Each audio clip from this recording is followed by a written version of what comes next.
Genes. We've all heard of them, but do we actually know what they are?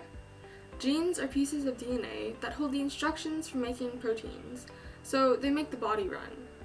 We have around 30,000 genes in total, and these make up what is called our genome. Mutations in these genes make developing cancer more likely, which is where genomic testing comes into play. Before we cover genomic testing, let's talk about genetic testing first. Genetic and genomic testing are both used to analyze the genes in cancer to provide helpful information for doctors, but they provide different types of information. Genetic testing searches for specific inherited gene mutations, just like the genes are the specific pieces of DNA. It can predict the risk and outlooks of cancer and how well some treatments might work. A person might be recommended to get a genetic test if there's a known gene mutation that runs in their family. Genomic testing, on the other hand, looks at your genome as a whole, your full set of genetic instructions, instead of just a concentrated section.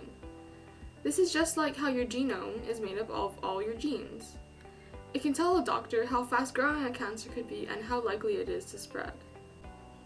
Genomic tests screen for 4 different types of markers of cancer: risk markers, which show risk of disease; prognostic markers, which predict a disease's speed of progression and the likely outcome; predictive markers, which help guide treatment choices; and response markers, which determine the efficacy of treatments.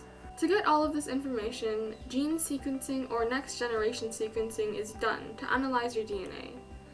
DNA is made up from strands of bases, which are paired up. DNA sequencing works by examining the sequence of these pairs to find deviations from normal. There are different ways of sequencing. Whole exome sequencing looks at the parts of the genome that code for proteins, and whole genome sequencing looks at all of the DNA in the cancer. To do this, samples of a person's tumor are taken, like tissue or bone marrow. The DNA in these samples can be compared to healthy cells, and can tell whether a mutation is somatic or inherited. A somatic mutation is one that is developed during your lifetime. The results of these samples are then filtered into categories, ranging from benign to pathogenic. Genomic testing is important because it lets us predict the likely behavior of cancer, like its rate of growth and likelihood of spreading to other parts of the body. Cancerous cells are prone to rapid mutation, which means the disease can take on many different courses. Genetic tests can identify the malignancy of a disease, and genomic tests can identify what the best way to treat it is, which could save lives.